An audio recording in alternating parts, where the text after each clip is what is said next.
제가 이 일을 안 좋아서 빼놓고 2년 정도 됐는데 이제 임플란트 하려고 해요. 문제가 뭐냐? 필요에 의해서 임플란트를 하고 싶어도 못하게 되는 수도 있어요.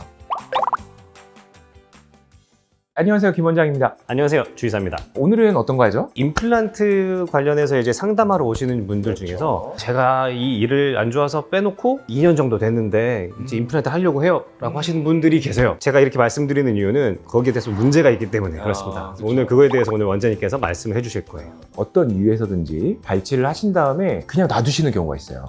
문제가 뭐냐? 음식을 먹을 때 저작 기능이 아무래도 치아가 하나 더 있는 거와 없는 거는 차이가 날 수밖에 없어요. 음식을 아주 잘게 씹어서 넘겨야 되는데 그게 안 되다 보니까 소화가 잘 안 되거나 그렇게 됐을 때 섭식 장애가 생길 수 있어요. 그리고 위아래로 이렇게 치아가 씹히고 있는데 아래쪽 치아가 빠졌다. 대합되는 치아가 없다 보니까 요 위쪽 치아는 점점 밑으로 내려오게 돼 있어요. 그렇게 되면 나중에 이제 임플란트를 하려고 하더라도 내려온 치아를 또 치료를 해야 되는 거예요. 신경 치료를 한 다음에 치아를 잘라내서 다시 씌워서 원래 교합 상태로 만들어준 다음에 임플란트를 식립해야 되는 경우도 있을 수 있어요. 그리고 또 한 가지는 요게 이제 가장 큰 문제기도 한데 이 뼈도 치아가 없구나, 내가 쓸모가 없구나, 뼈가 점점 없어집니다. 나중에 내가 필요에 의해서 임플란트를 하고 싶어도 못하게 되는 수도 있어요. 그 전에 임플란트를 심어서 뼈가 더 이상 소실되지 않게 해주는 것도 방법 중에 하나죠. 환자분들이 오시면은 그렇게 들으셨대요. 뼈 빼놓으면 여기가 뼈가 다시 차오르니까 그때 임플란트 하시면 돼요 라고 설명을 들어서 환자분들은 이게 계속 차오르면 이제 이 상태로 있겠구나 라고 생각을 하시더라고요. 그렇게 생각하시는 경우 되게 많으신 것 같아요. 근데 뼈가 차는 건 맞습니다. 근데 일정 기간이 지나게 되면 뼈는 다 만들어지고 보통 한 6개월에서 1년 뒤부터는 뼈가 점점 소실되기 시작해요. 치아를 담고 있는 뼈를 저희가 치조골을 하는데 그 치조골에서는 드라마틱하게 일어납니다. 그런 현상들이. 그래서 치조골을 살리려면은 어느 정도 저장력이 있어야 돼요. 저장력이 가해지지 않는 뼈는 필요 없는 줄 알고 뼈가 사라집니다. 개인차가 워낙 큰 부분이라 보통 발치된 부분이 뼈로 차는 데는 6개월 정도 걸린다고 생각하시면 되고 1년 뒤부터는 뼈가 차는 것보다는 손실이 일어난다. 그렇게 생각하시면 될 것 같아요. 근육 같은 거네요. 그렇죠, 맞아요. 운동을 게으르게 하면은 근손실 온다. 뼈도 마찬가지입니다. 뼈 손실 오네요. 골손실 옵니다. 그러면은 이가 없으면 없을수록 씹을 때 힘이 안 들어가니까 더 안 좋아지고 그렇죠. 부드러운 것만 식사하게 되니까 더 안 좋아지고 악순환이네요. 하나를 가리키니까 열을 안 해. 이 정도 해야지. 어느 순간 마음 먹었다 싶으면은 임플란트가 되었든 브릿지가 되었든 구강 내에 있는 기능을 회복시켜주는 건 굉장히 중요한 일이에요.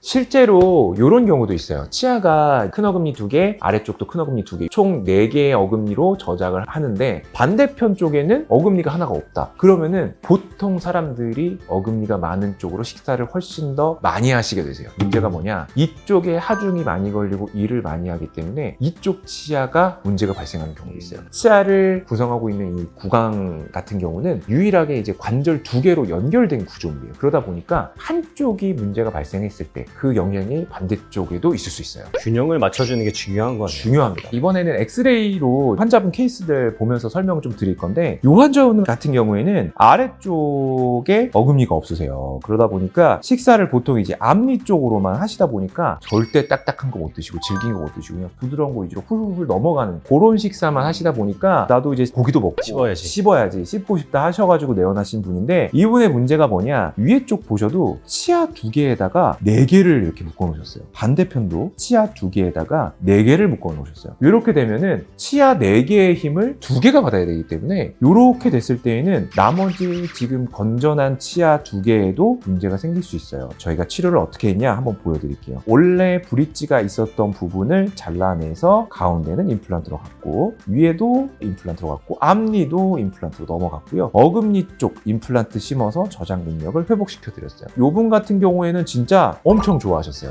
혈색이 달라지시고 건강이 좋아지죠. 확실히. 다음번 사진을 보면은 아래쪽 어금니를 빼신 지가 오래되신 거예요. 그러다 보니까 위에 있던 어금니들이 밑으로 내려와 버린 거예요. 정출됐다고 표현을 하는데 앙 물면은 이 치아가 거의 아래쪽 잇몸을 물게 되는 거거든요. 임플란트를 심을 만한 공간이 없어요. 이렇다 보니까 만약에 이거를 치료를 하겠다 하시면 어떻게 하냐? 어금니를 이렇게 잘라야 돼요. 신경 치료를 하는 거예요. 치아가 불편함 없이 만든 다음에 치아를 이렇게 씌워주고 만들어진 공간으로 임플란트를 심어서 머리를 만드는 거죠. 이렇게 됐을 때 단점이 뭐냐, 정출된 치아 같은 경우에는 말 그대로 뿌리 쪽에 있는 치아를 잡고 있는 치조골이 점점 줄어드는 거예요. 그래서 치주 질환이 생긴다 하면은 금방 흔들릴 수도 있어요. 그냥 매달려 있는 거네요. 심겨 있는 게 아니라. 그렇죠. 이분 같은 경우에는 너무 치아를 잡고 있는 뼈 양이 줄어들다 보니까 결국에는 임플란트로 넘어가시게 됐어요. 여기도 잇몸뼈가 이렇게 녹아있는 부위가 보이거든요. 같이 임플란트로 넘어간 걸 볼 수가 있습니다. 그러면 위에 이가 없으면은 아래 이가 솟죠. 아랫니가 솟을 수 있어요. 치아는 위아래가 맞물리는 힘으로 위치를 기억하고 그 위치에 딱 스탑되어 있는 건데, 한쪽에 힘이 균형을 잃는다 하면은 아래 치아는 솟고 위에 치아는 내려올 수 있어요. 정출돼서 아래에서 올라오던가 위에서 내려온 애를 밀어 넣으면 안 되나요? 밀어 넣을 수 있는 방법도 있긴 있어요. 근데 문제가 뭐냐, 나이가 많으면 많을수록 안 될 가능성도 큽니다. 함입시키려면 뼈가 어느 정도 유연성을 가지고 있어야 되는데, 나이가 들면 들수록 뼈는 점점 붙거든요. 그러다 보니까 차선책을 선택하는 게 신경치료에서 잘라가지고 쓰는 걸 선택하게 되는 거고, 교정적으로 함입을 시키는 경우는 많지가 않아요. 요거 한번 보실 건데, CT 사진 보면은 원래 치조골 같은 경우는 보통 약간 두툼하게 성곽을 이루고 있어서 여기에 치아가 이렇게 심겨져 있거든요. 근데 오랜 동안 발치한 상태로 유지하다 보면은 원래는 두툼해야 될 뼈가 점점 녹아들어서 결국에는 이렇게 칼날처럼 치조골이 바뀌는 경우가 있어요. 사진으로 한번 보여드리면 이렇게 된 경우예요. 여기 보세요. 여기 보세요. 치아가 있는 부분은 치조골의 두께가 어떻죠? 도톰하죠? 원래 여기도 이 정도로 도톰했을 거예요.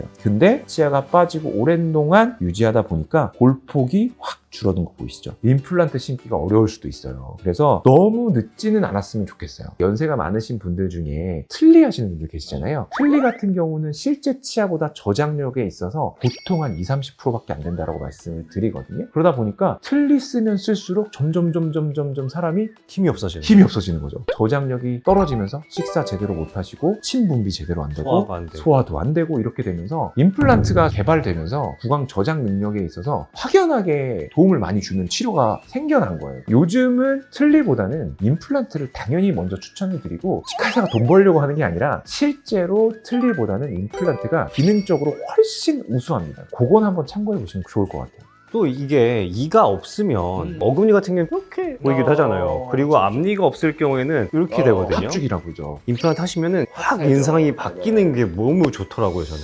저희가 나이가 들면 들수록 교합 고경이라는 위아래로 씹는 높이 점점 낮아져요. 왜냐면 치아가 점점 갈리기 때문에. 그래서 고합 교경이 낮아지면은 이 공간이 낮아지니까 입술은 점점 이렇게 되고 합죽이처럼 되는 거죠. 그래서 그런 걸 올려드리는 시술도 있어요. 크라운을 좀 높여가지고 어금니를 새로 만들어 드린다거나 이렇게 해서 얼굴이 살짝 길어지면서 펴지는 거죠. 그리고 앞니가 없으시게 되면은 입술이 안으로 쑥 말려 들어가게 되면서 굉장히 좀 힘이 없어 보이거든요. 보통 립 서포트라고 하는데, 입술을 들어주는 거 굉장히 중요해요. 발음할 때도 중요하고, 구강에서 앞니가 차지하는 비중이 굉장히 크기 때문에 앞니가 있고 없고는 그 사람의 인상을 결정하거든요. 기능성도 그렇지만 미적인 관점, 그런 거에 있어서도 수복을 꼭 잘 해주시는 게 중요합니다. 아무튼 오늘 여러 가지 알아봤어요. 치아가 발치됐을 때 빨리 수복을 안 해주면 어떤 일이 생기는지 그런 걸 말씀을 드렸는데, 지금 당장 뭘 안 한다고 해서 크게 차이는 없을 거예요. 근데 이게 시간이 지나면 나중에는 걷잡을 수가 없어요. 그래서 환자분들께서도 치과에 정기적으로 내원하셔서 검진 받으시고, 치과의사가 권하는 치료가 있다 하면은 한번 생각해 보시는 것도 좋을 것 같아요. 궁금하신 사항 있으시면 댓글로 남겨주시고 구독과 좋아요 해주시면 너무나 감사하겠습니다. 아무튼 오늘도 여기까지 하는 걸로 하고, 다음번엔 또 재밌는 주제로 찾아뵙겠습니다. 안녕. 안녕.